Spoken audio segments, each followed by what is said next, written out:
Le 5 septembre, l'on connaîtra l'identité du nouveau président de la Fédération ivoirienne de football, le successeur d'Augustin Sidi Diallo. 4 acteurs du ballon rond local espèrent voir leur candidature validée pour espérer s'installer tout en haut de la Maison de Verre à Treichville.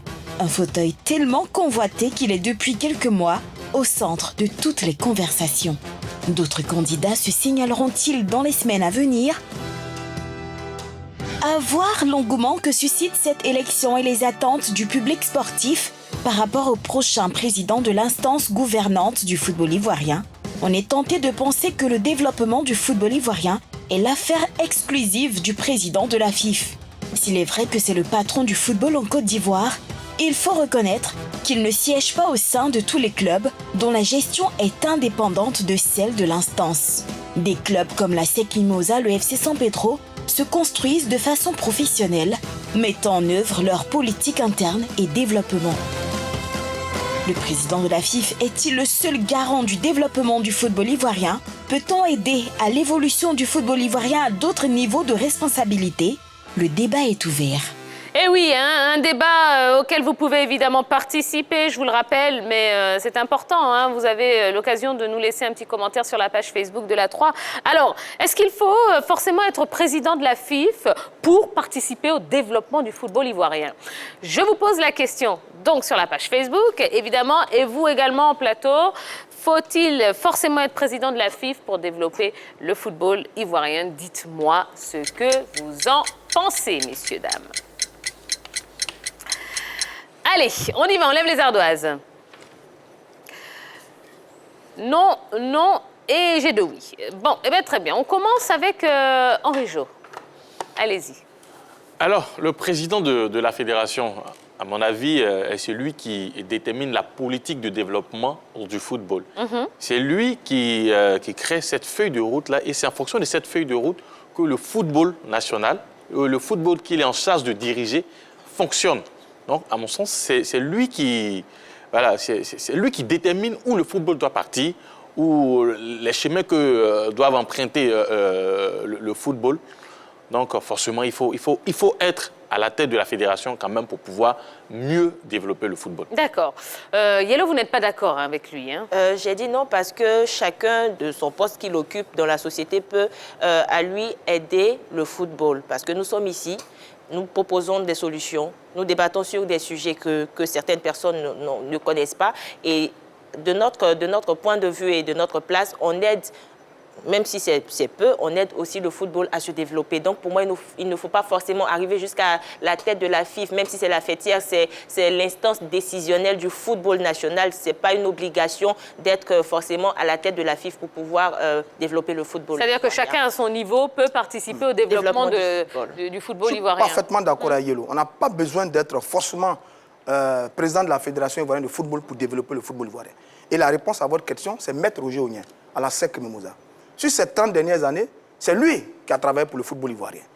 Les premiers présidents de fédération, nos pères, Kofi Gado et autres, ont tracé les sillons du football ivoirien. La fédération, ils ont jeté les bases. Ensuite, Diengo Seynou, président de la fédération dans les années 90, a profité plus ou moins de la puissance de la SEC et de l'Africa qui étaient au top de leur forme. Jacques Anoma, quand il arrive, il s'appuie sur l'équipe nationale, parce qu'il y a crise, il s'appuie sur l'équipe nationale et ça marche très bien.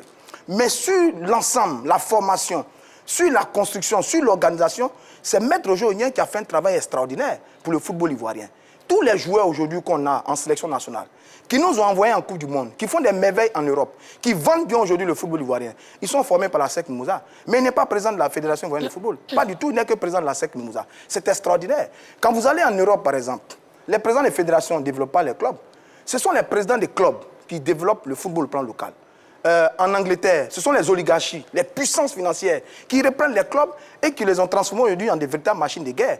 Il y a quelques années, Chelsea et Paris Saint-Germain n'étaient pas de grands clubs puissants, mais il a fallu l'arrivée de financiers puissants dans ces 2 clubs-là pour qu'aujourd'hui on en parle. Merci à Roger Stéphane de parler de Maître Roger Ognien.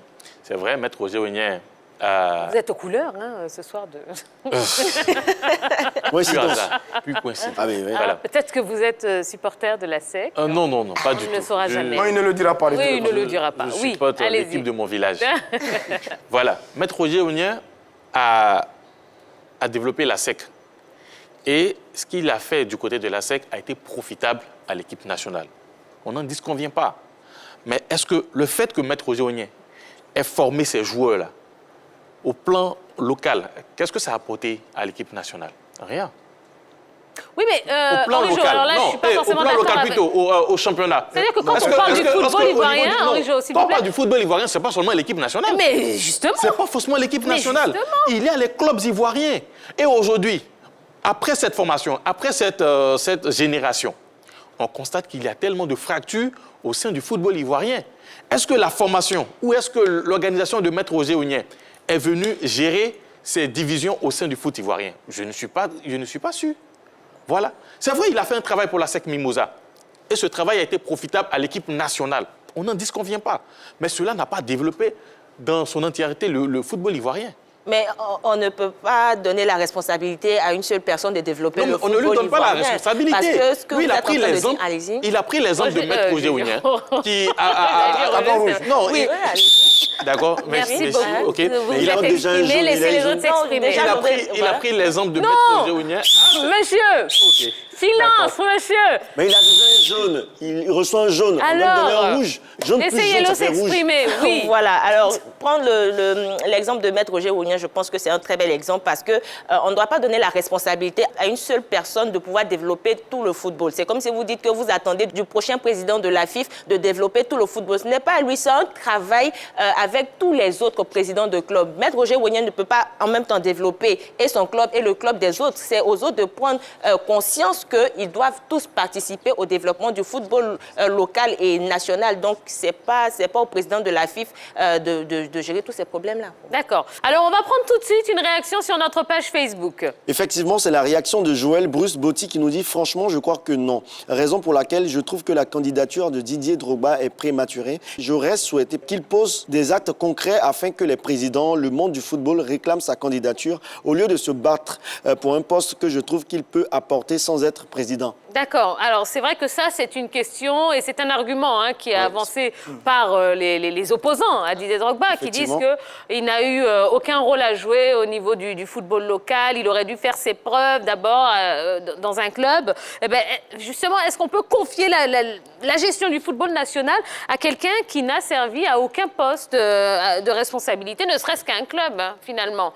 Non, il n'y a pas de lien direct. Il n'y a pas de lien direct. On peut ne pas avoir été un président de club et puis être un très bon président de fédération. Et beaucoup d'ailleurs, je n'ai pas souvenir que beaucoup de nos présidents de fédération ont été forcément présidents de clubs. Il n'y a pas un lien. Mais dans tous les cas, beaucoup parmi eux ont eu à flirter avec des clubs et ont eu à flirter également avec la Fédération ivoirienne de football avant de devenir président de la Fédération ivoirienne de football. C'est pour ça que l'internaute là, il parle peut-être de Didier Drogba en ces thèmes-là. Mais la vérité est là. Mais d'ailleurs, et si on introduisait cette clause dans les conditions d'éligibilité, ce ne serait pas mauvais. Parce que Drogba, il n'est pas président du club. Idriss Diallo, il n'est pas président du club. Sori Diabaté, il n'est pas président du club.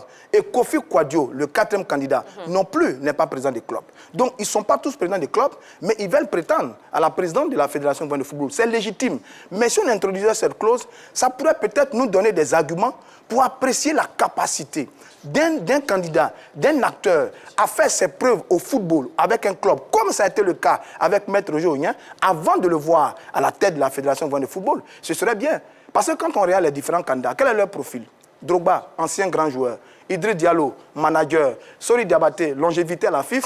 Et l'autre, là, Kofi Kouadio, président des centres de formation. Mais ce n'est pas des meilleurs profils par rapport à Maître Roger Augnin, par rapport à Eugène Diomandé, par rapport à Yeboah Sévérin, par rapport à Issou Diabaté. Ça, voilà, là, on est dans l'affectif, voilà, monsieur. Pour moi, qui ont fait des choses extraordinaires avec des clubs et qui ont un meilleur profil pour être président de fédération. Yellow. Mais être président de club n'assure pas forcément le fait qu'on soit un meilleur président pour une fédération. Ce n'est pas une obligation, ce n'est pas un processus obligatoire à suivre. Parce que ces différentes personnes que Roger Stéphane a citées, Didier Drogba, Sori Diabaté et les autres consorts, ils ont forcément un intérêt, ils ont eu forcément un intérêt dans le sport. Didier Drogba, ancien joueur, Sori Diabaté qui avait un club à Bingerville et tout. Donc, ils ont forcément leur apport, ils ont donné de leur temps, ils ont donné de leur personne au football, que ce soit dans leur club, que ce soit en jouant, que ce soit en ayant d'autres propriétés sportives, ils ont donné de l'intérêt au football. Donc, être président de club n'est pas une obligation pour pour vouloir être président à la FIFA. D'accord. On va avancer dans le débat. On a tendance à croire que tous les problèmes du football ivoirien sont du fait de la FIFA. Est-ce que vous êtes d'accord avec ça? Tout comme quand une équipe ne fonctionne pas bien, on limoge l'entraîneur. Je pense que quand ça ne va pas bien au niveau du football d'un pays, on accuse forcément le président, celui qui dirige, parce que c'est lui qui a établi sa ligne directive pour mener le football à la réussite. Donc si ça ne fonctionne pas, forcément que c'est lui qu'on va accuser. Non, c'est-à-dire qu'on fait tous un peu preuve d'ignorance concernant le rôle de la Fédération ivoirienne de football. Nous tous. Et même parce que les fautes de l'État, les fautes des clubs sont tous rejetées sur la Fédération ivoirienne de football. La fédération, son rôle, c'est organiser les compétitions. Trouver un peu de moyens pour les clubs. S'il y en a beaucoup, tant mieux. Son rôle, c'est de veiller à ce que les clubs respectent les cahiers des charges. Qu'il y ait toutes les compétitions, seniors, jeunes, cadets, au niveau des femmes, au niveau des hommes. C'est ça le rôle de la fédération et bien vendre notre compétition. C'est ça, en gros, le rôle de la fédération. Mais la qualité du niveau de jeu, ce n'est pas la faute de la fédération.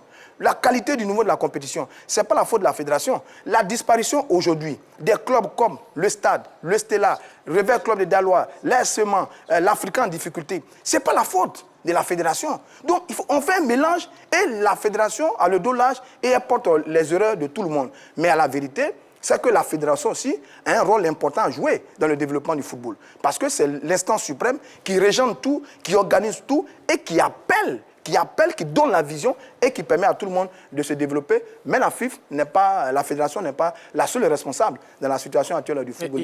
Il dit que c'est elle qui appelle la vision. Mais si vous avez appelé une vision que ça ne fonctionne pas après, qui endosse les conséquences? Mais elle ne développe pas l'Africa, elle ne développe pas la SEC, elle ne développe pas le Stade. Non, mais elle crée, comme vous l'avez dit, la fédération crée un cadre pour que le football puisse mieux s'exprimer. Mais si après, les résultats ne suivent pas, franchement... Non, c'est-à-dire que le cadre, généralement, il s'appuie sur le travail à la base des clubs. Regardez, on a parlé de maîtres rogéoniens. Si on avait 5 ou 6 maîtres rogéoniens, on serait tous tranquilles aujourd'hui. Mais aussi, attendez. Si l'Africa avait suivi, si le Stade avait suivi, si le Stella avait suivi, si toutes les grosses écuries avaient suivi, comme aujourd'hui FC San Pedro, comme aujourd'hui le RCA, mais la fédération serait tranquille. Parce qu'elle a des arguments, elle a des alliés de poids pour emmener notre football à un grand niveau, ce qui n'est pas le cas. Voilà tout le drame aujourd'hui du football local. On comprend bien. Allez, on va prendre une nouvelle réaction. La réaction de Kobenan Aubin Kofi qui nous dit en Afrique et précisément en Côte d'Ivoire, je pense que oui. Car tous ceux qui ont tenté de tirer notre football vers le haut à travers des clubs ont eu des bâtons dans leurs roues. On peut citer les exemples de M. Zinsou avec l'Africa, Maître Roger Rougnier avec la SEC, Eugène Diomandé avec le COE Sport de San Pedro et autres. Donc, à mon avis, il faut quelqu'un pour créer les conditions de ce développement. D'accord. Alors, ce sera la dernière question de ce débat. Vu l'engouement que suscite cette élection, l'élection du prochain président de la Fédération ivoirienne de football, est-ce que vous pensez que, justement, celui qui sera élu va changer de manière significative le football ivoirien? Yellow.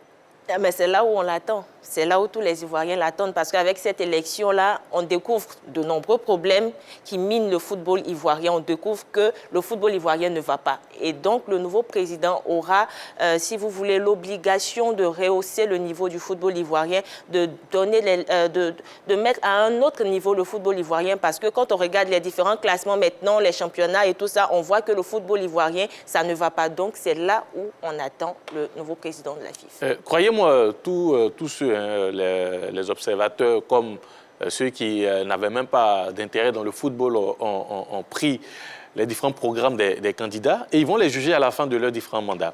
Donc, après cette élection, forcément, celui qui va venir, il aura une très grosse pression. Il sera obligé de respecter ce qu'il a dit pendant les campagnes. Ça. Donc, en tout cas, cette campagne, cette fois-ci, cette élection au niveau de la FIFA a permis à tous les Ivoiriens de s'intéresser un temps soit peu au football. Et forcément, après, ils demanderont des comptes à celui qui sera élu. C'est-à-dire que de façon significative, je ne sais pas trop. Mais dans tous les cas, je sais que le futur président de la Fédération ivoirienne de football va faire un grand pas. On va sentir un changement. Parce que la vraie victoire qu'on a eue aujourd'hui avec notre fédération, c'est l'engouement qu'il y a autour de cette élection. Pour une fois, tout le monde, mais vraiment tout le monde, s'intéresse à l'élection à la Fédération ivoirienne de football. Je dis, il y a quelques années, on ne savait même pas qu'il fallait avoir un parrainage pour être candidat à la Fédération. Et aujourd'hui, tout le monde est au courant, tout le monde est informé. Ça veut dire quoi? Que le futur président de la Fédération, il aura beaucoup de regards sur lui. Et je dis significative, je ne sais pas, parce qu'attention aussi, faisons attention aux promesses de campagne et ce qui est faisable sur le terrain. C'est ça. Parce qu'on entend beaucoup de choses, mais attention, il y a les promesses de campagne et on sait bien ce que c'est que les promesses de campagne, mais il y a la réalité du terrain. Mais je pense honnêtement qu'il y a un pas qui sera fait pour notre football après cette élection. Avec lequel des candidats, on ne sait pas encore, mais je suis convaincu qu'il y a un pas qui sera fait. Et Moi, vous, j'ai une Jojo? proposition. Oui. Est-ce qu'on peut appeler les Boucantiers pour être président aussi? Non. Ah, mais ils ont beaucoup d'argent. Pourquoi? Ah bon, les Boucantiers, c'est pas forcément les brouteurs, hein. Non, mais attendez, Mais les Boucantiers, ils ont pas beaucoup une d'argent, ils question. peuvent investir dans le football. ce n'est pas qu'une question d'argent, c'est une question Et de vision. Mais ils ont des visions. Le management. Ah non. Mais par contre, ce qu'il dit me donne une idée, c'est qu'on a vraiment besoin de businessmen dans notre football. Mais oui, on a c'est ce que besoin je de voulais gens dire. pour investir dans notre football. Regardez en Europe, on investit dans tous les grands clubs, mais ça marche. Paris est puissant aujourd'hui à cause de quoi? Des Qataris. Chelsea, City sont puissants aujourd'hui à cause de quoi? Des investissements. Donc des investisseurs. Donc c'est le business. Il faut qu'il y ait des hommes, des femmes puissantes, des structures puissantes qui viennent dans nos clubs, qui viennent en appui de la fédération. C'est ça qui va développer Mais notre qu'ils viennent aussi avec des visions, des Ah, mais projets. bien entendu. Mais pas des Voilà. Boucantiers, Bien parce entendu, que mais pas les boucantiers. Il y a beaucoup à faire au coupé décalé. Ah mais j'ai dit, c'est pas des boutiques. Un Boucantier, c'est pas un boutiquier. Hein. Voilà. Ah bah ok. Absolument, Ah, absolument. Allez, on va vous donner les résultats du sondage. La question était, faut-il forcément être président de la Fédération ivoirienne de football pour développer le football ivoirien? Vous avez répondu oui à 69% et non à 31%. Voilà, un débat dans lequel chacun a défendu ses positions. Vraiment, merci beaucoup, messieurs, dames. Allez, on va continuer avec la dernière séquence de l'émission. C'est la séquence détente, la séquence rigolade. C'est l'heure de la déconnade de notre Jojo.